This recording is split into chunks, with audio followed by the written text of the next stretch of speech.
So as we start, Outdoors Queensland respectfully acknowledges the traditional owners and custodians of the lands where we gather across the state and across Australia. We pay respect to elders past, present and emerging, and acknowledge the important roles that Aboriginal and Torres Strait Islander peoples have played and continue to play in relation to the land, sky and waterways that are used for outdoor activities. I'm in Brisbane or Meanjin on Yagara country, which is a place of the Jagera and Turrbal peoples. If you'd like to, you can put in the chat the place and country you're joining from today as we go along. And we also acknowledge the funding that's provided by the Queensland Government to support outdoor activities right across Queensland, which includes funding that allows us to do our work and some of the other organisations on the call as well. And we acknowledge the work that a range of government departments and ministers do in relation to outdoor activities, which includes sport and recreation, who are within the Queensland Department of Tourism, Innovation and Sport. So as I said, welcome to Coffee Conversation. My name's Dom Courtney. I'm the Executive Officer of Outdoors Queensland. Mark Squires, our Operations Manager, is co-host for today's session. Thank you, Mark, again, for all the work you do. No problem. Thank you. Good morning. I'd like to welcome all members of Outdoors Queensland and others who are joining us, including Laurie from Outdoors New South Wales ACT. Thanks for joining us, Laurie. Just as I said, recordings are available on our website and on YouTube. And this is our 11th scheduled episode of Coffee and Conversation for 2022. I think last year, I know that in 2020, we'd done 11 sessions by, I think, May or so, but this year we've dropped it to monthly. So I think it's a reflection of, I guess, changes in relation to the COVID situation. But it's also, I think, the fact of the monthly seems to have be about the right frequency at the moment for these sessions. But if we need to change that, we can certainly do that as well. But yeah, thank you for joining us. And yeah, those who watch it later on, I hope you get something out of today's session. A little bit of just the standard agenda we have there, some announcements, some funding, some consultation opportunities and some development research, and then a little bit about COVID as well. If you've got anything to add to the agenda, please speak up. If you want to suggest any topics for discussion for future sessions, please let Mark or myself know. I'm more than happy to discuss and to look at different things that we can include in these sessions. First off, I just wanted to flag that the nominations for the 2022 Outdoors Queensland Awards closed this week. As it says on the screen there, the awards recognise and reward excellence in the outdoor recreation community, and that's a key part of what we do, which is why Outdoors Queensland is committed to those awards and has been for many years. We changed the award categories a little bit this year to reflect the variety and diversity of the outdoor sector, and it's been really pleasing to see the number of nominations come in for all those different awards. Our awards presentation will be held online. It'll be the last Friday of October. We'd love to have as many people as possible from right across the outdoors join to celebrate the achievements of all the nominees and the finalists, as well as the winners, of course. But it is actually about, you know, celebrating that excellence right across the outdoor sector. This one's a consultation opportunity, the National Strategy for Volunteering. So Volunteering Australia, they have a series of workshops right across the country in relation to the National Strategy for Volunteering. And it's worth having a look. I've got the link there on the screen, and Mark might share that in the chat. But their website actually says that these workshops are for everyone. They're intended for everyone. They're for volunteers, managers of volunteers, community leaders, government reps, people who volunteer through their workplace, people who benefit from volunteering.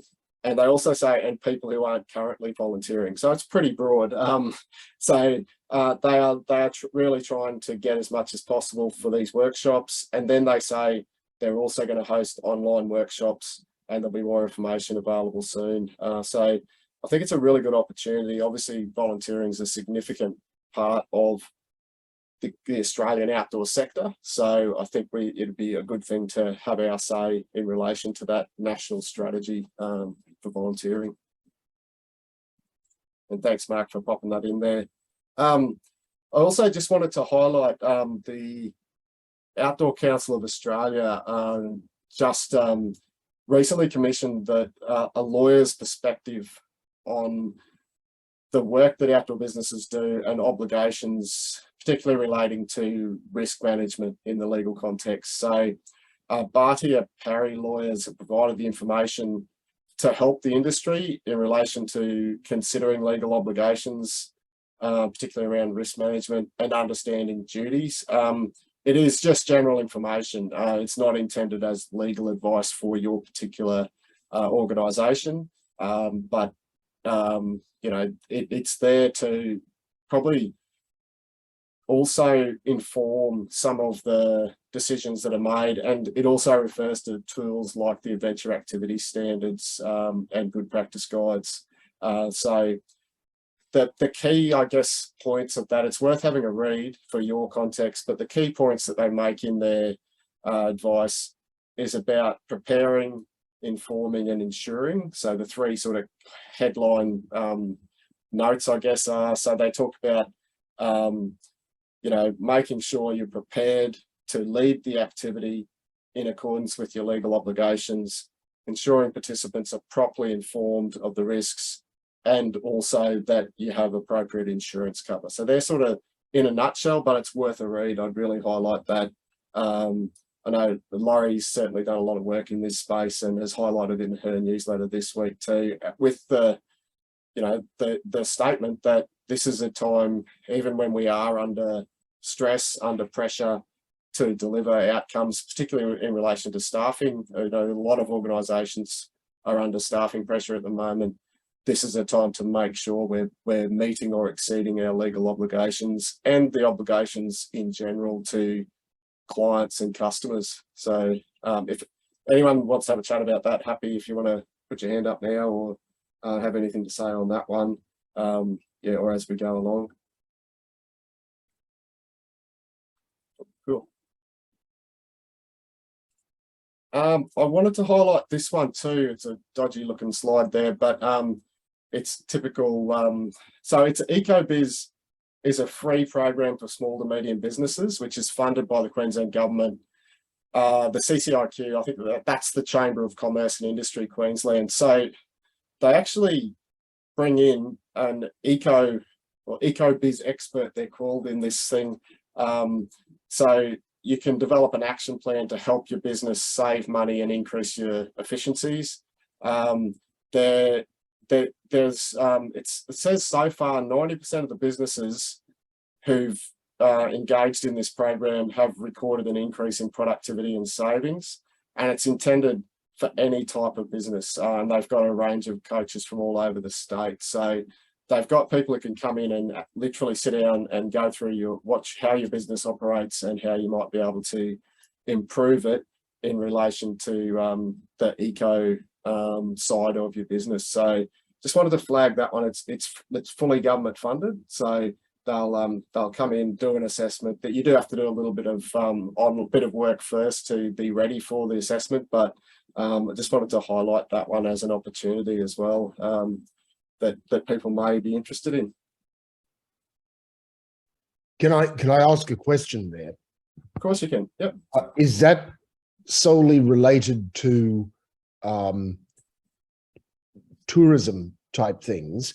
I'm working with an Aboriginal group that is doing, you know, landscape management, which affects a national park, and I'm wondering if they qualify for some assistance under that. I think it does. I had a look at the website yesterday because I was looking at the eligibility, and it's really broad, Bill. It's basically any business. They'll come in and they look at all different aspects. They look at your water use in your business. They'll look at your electricity. Like, they look at all sorts of aspects of the business and look at how you might be able to increased productivity and savings. So I think, you know, from that point of view, it's really, I think, Queensland government trying to support that side of things for small and medium business. I think maybe it's a realization that a lot of particularly small businesses don't have the in-house expertise in that space, so they're funding to have people come in and help. So yeah, it looks like it's any business at all, but yeah, the details are on that website, and it's certainly worth a look. So excellent. Thank you very much. Thank you. No worries. This one's just one because I like it. The National Science Week, the ABC had the last few weeks a competition to see what was Australia's favourite native tree, and I wanted to share it because I voted for this tree. It was River Red Gum won it, yeah, they had actually the gums were up at the top three. The River Red Gum, the Snow Gum, and the Ghost Gum were the top three, and then the Moreton Bay Fig came in fourth. So just wanted to flag that one. I thought it was just something that's pretty cool from a Science Week point of view, talking about our favourite trees. The flame tree, I think, didn't even make the top 10, Bill. It was in there. There's a pretty good selection. Check out the ABC article. It's actually pretty interesting what was in. They had a top 30, then narrowed it down to top 20, and then top 10. But it was pretty hot voting, I think. So. And the mountain ash was another pretty nice one, but that only finished in 5th. So there you go, controversial. Some funding opportunities, and particularly from Sport and Rec. The FairPlay voucher system it's fully online now, which is a good step, I think, to make it more accessible. If you're a provider under that, you can register online. The current round is open until 28th of September if it's not allocated before then, if the money's not all allocated. So check that out. The other one's the Sport and Rec Disaster Recovery Program. We've spoken about this a few times in these sessions. It's aimed directly at not-for-profit sport and rec organisations, and it's about re-establishing facilities particularly, but also activities after extreme natural events, which includes floods, fire, cyclones, severe storms. So obviously we've had some of those in recent times. That round is still open. It's funding of up to $5,000 right now in the declared areas, so, and which is a fair chunk of Queensland, as you'd expect at the moment. It is still open, and there's also other grant payments that are available in relation to disaster recovery. So you can check that out online too. The third dot point there, that's the Queensland government released the new 3-year action plan under the Activate Queensland strategy. This new strategy is called Accelerate for 2022 to 25. It's got 5 key commitments, and we had Jess join us last session to speak about this. But the 5 key commitments are about collaborating with the active industry to get more Queenslanders moving, enhancing pathways for athletes, coaches and officials. And officials includes volunteers who are board members of organisations, and that space. Operation of precincts and venues that serve community and industry from grassroots to elite. The 4th one's championing an industry-leading network of infrastructure across Queensland. And the 5th one is leveraging events and opportunities. So they're looking at quite a different range of opportunities in that space, and we'll be involved as we go. And a lot of that is about setting up for the legacy of the Olympic and Paralympic Games in 2032, but also just about the community aspects that are so heavily involved in sport and recreation. And Matthew's just said they've applied for the Active Kit funding for bushwalking programs. That's great, Matthew. So that one closes. That one closed. The Active Kit closed on the 18th of August, which is why I haven't got it listed there. But yeah, good luck with your application, Matthew. A couple of other ones here. The Great Getaways Queensland program. We've got a couple of weekend adventures that we've just confirmed, thanks to Mark for his work on this program. So in November, the Queensland Rec Centre at Corramundi, We've got a weekend camp. And then in March next year up in Mackay, there'll be another one, and we'll have registration opening soon. And then the paddling days are available as well on the 23rd of October and the 4th of November. So please let us know. And yeah, active kit funding. So that Matthew just mentioned the round 2 of active kit, which just recently closed. We were successful in round 1 to get our Great Getaways Queensland program off the ground. So we have funding from the Queensland government, and which includes from Health and Wellbeing Queensland, which is greatly appreciated. And if any providers are interested in being involved in our Great Getaways Queensland program, please, probably best option to contact Mark if you haven't already had a discussion about that one. Any comments as we go along, but I'm happy to keep on moving. The next thing on our agenda is COVID protocols, and there has been a bit of change recently in relation to what's happening in relation to management of COVID-19. So you might have seen this just this week. The Queensland government have sort of changed some of what they've had in relation to the messaging. Their website now has a statement which I thought I'd read out because I think it's quite interesting. It's sort of dialing back some of what's been happening in the past. So their website actually says now, with new variants and waves of COVID-19 expected across Queensland, everyone can help reduce their risk by doing a few small things to help keep everyone COVID safe. And then it goes, keep up to date with your booster or vaccination, wear a mask, test for COVID-19, stay home when sick, keep your distance and good hand hygiene. So they are still pushing that messaging, which is great to see, but it is a bit of a change in some of this messaging from previously. You know, it also included the check-in app, the registering results. So some of that messaging seems to be been changing a little bit. Just wanted to flag too, we have, this is probably, I think I'll put this out of order, but we have flagged the seeking support for outdoor operators affected by the back to school plan in term 1 this year. We still haven't got formal response, and we're still waiting. Haven't had a lot of progress this month on this, but we are still advocating to ensure that the outdoor sector is considered by government on that. So it hasn't been forgotten. It's not on the back burner. It's just we haven't actually got anything to really report at the minute, but we are still chasing that one as well.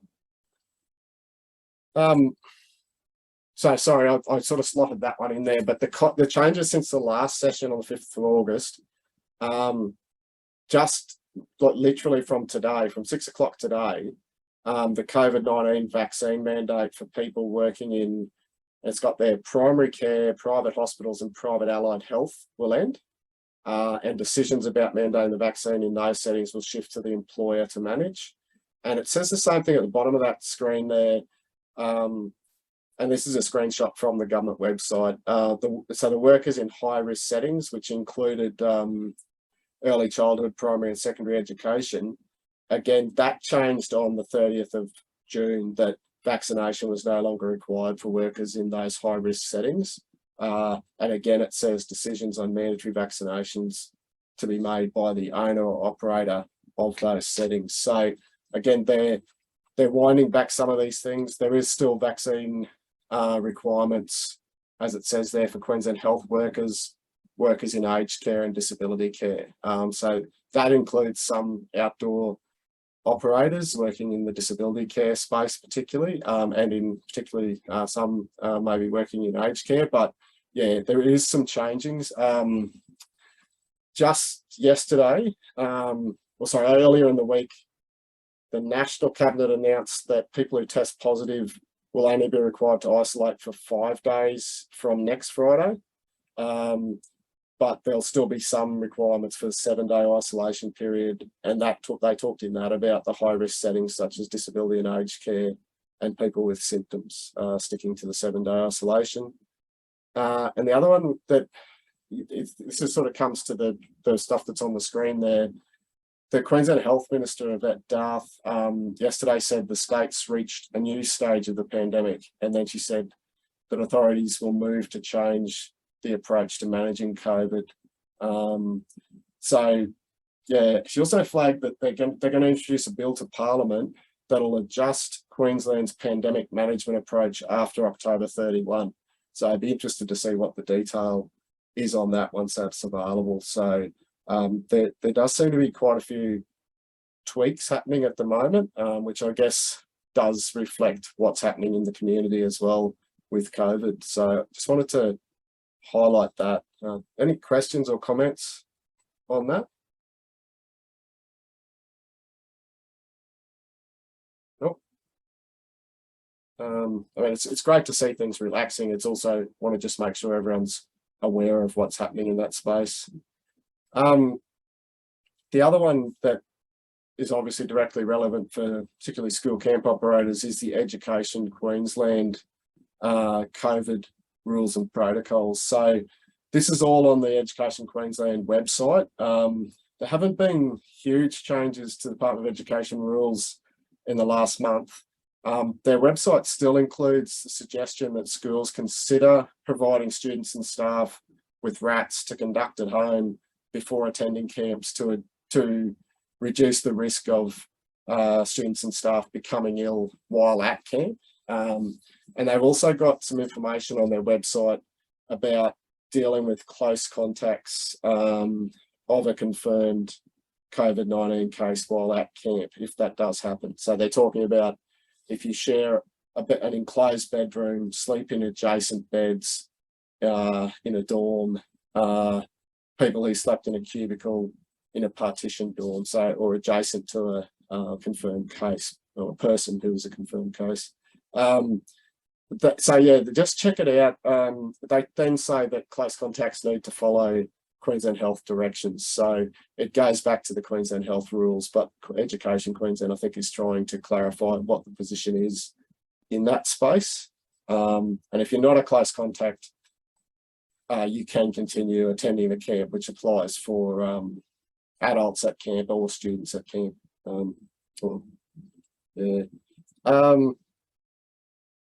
I flagged this last time too, but there has been a change in relation to the after you've had COVID.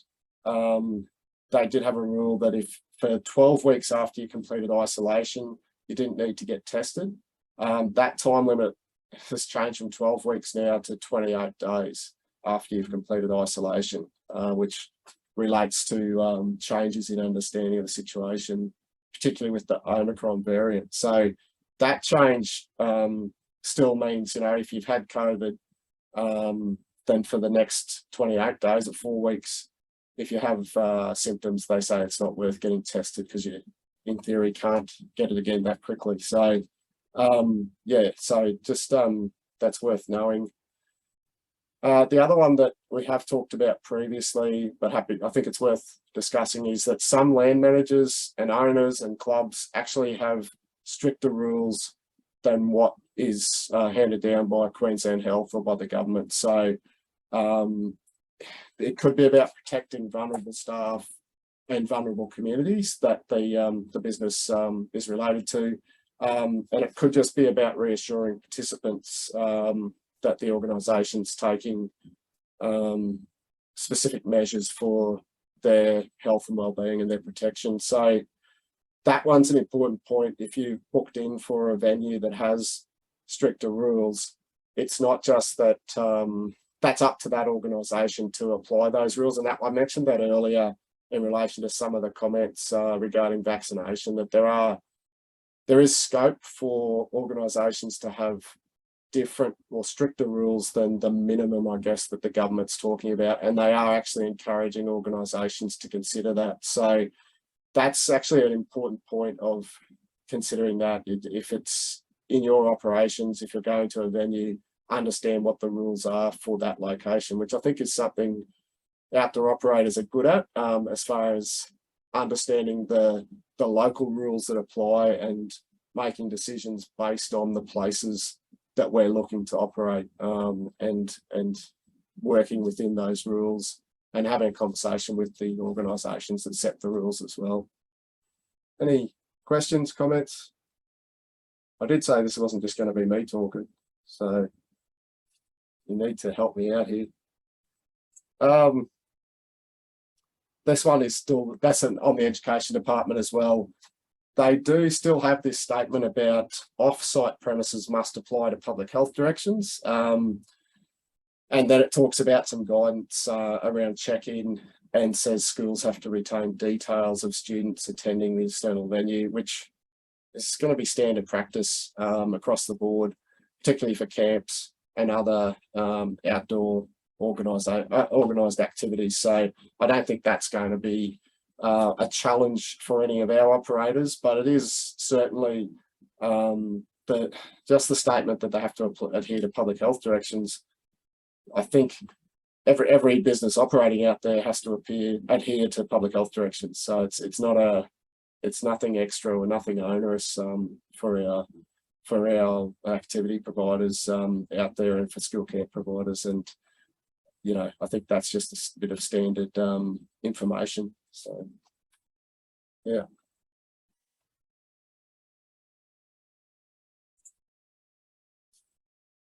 A few reminders. I'm not sure if we've got any orators from the inside the Outhaus. I attended the session this Monday, and so did Laurie from Outdoors New South Wales and ACT, which was talking about professional motivation and particularly as it relates to outdoor education and outdoor operations. And it was a really good session. So if you get a chance, check out the website. Yeah, it's worth having a look at some of the recordings of those sessions from inside the Outhaus as well, and the good work that they've been doing. I just got a reminder there about our websites, e-bulletins and our social media, so check that out. I did leave the active kit round too. Good luck to those who have applied into that. The Great Getaways Queensland, as I mentioned earlier. Yeah, Bill, we can, the website for Inside the Outhaus, Mark, you could probably pop that in for Bill if you don't mind, mate. Yeah, it's basically a site of for networking, and it was created during COVID, which was about supporting each other during COVID, particularly when there was a lot of people who suddenly didn't have work, and it was actually initially a check-in and a bit of a mental health support, and it became an information source, and they're doing some really good work in relation to connecting people, particularly in the outdoor education space, but more generally as well across the outdoor sector. But thanks, Mark, for popping that in the chat. No, yeah. Thank you, because I do rowing commentary. So I'm always interested in other information. So thank you very much, Mark. Happy to help, Bill. Yeah, it's worth having a look at. Yeah, and if you get a chance, the sessions are on a Monday afternoon. They're on Zoom. They start at the unusual time of 4:13 p.m. I'm not sure why. I never will work that out, but they're certainly good sessions. So if you get a chance, it might be worth having a look. So yeah, and it's a bit of an unusual name, which sort of relates to the humour of the orators from inside the Outhaus. I just flagged as well, I've got the award nominations there, but the awards attendance. So that's a big piece, as I said earlier. If you're interested in coming along, there's plenty of detail. Mark shared it, I think, earlier in the chat. But if you're interested, yeah, in attending, we would love to have as many people as possible join that session next at the end of August. Sorry, end of October. My goodness, end of August is gone. But yeah, please check it out. We're getting close, and it's going to be some interesting work for the judging panel once we go through all those nominations and get to finalists and eventually winners. So yeah, we'll be announcing finalists and winners, finalists of the awards in the next couple of weeks, and then the winners on the last Friday in October on an online session. So that's pretty much it from what I had to speak about. But if anyone has any questions, comments, Laurie, I'm not sure you're on, if you wanted to speak about NOAC or any of the other work that's going on in your space, or if anyone else has any questions or queries, happy to open the floor up.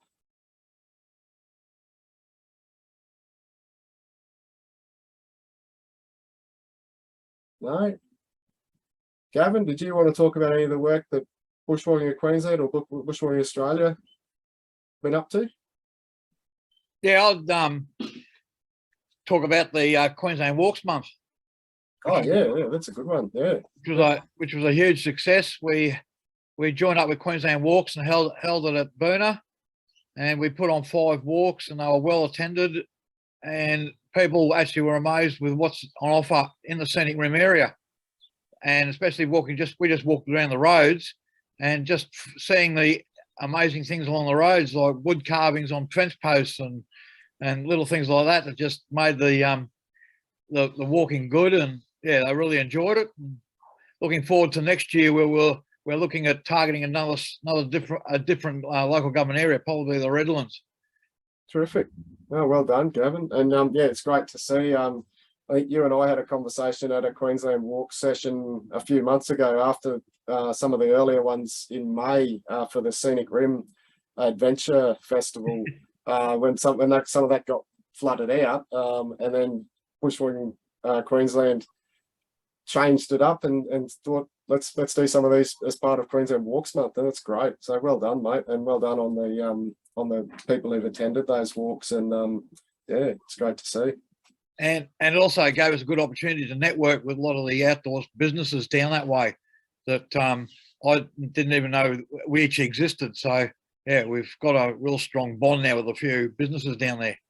Terrific. Well done. Yeah, and there are some great operators down there too.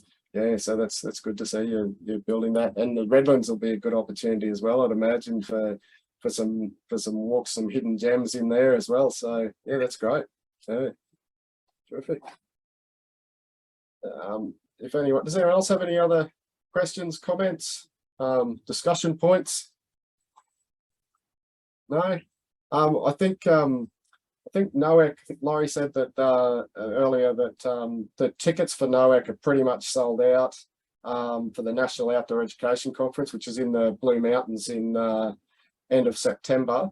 But there are still some bookings for the pre-conference workshops available, but not too many. So I think it's getting quickly. And if you are attending that, it'll be great. I'm actually going.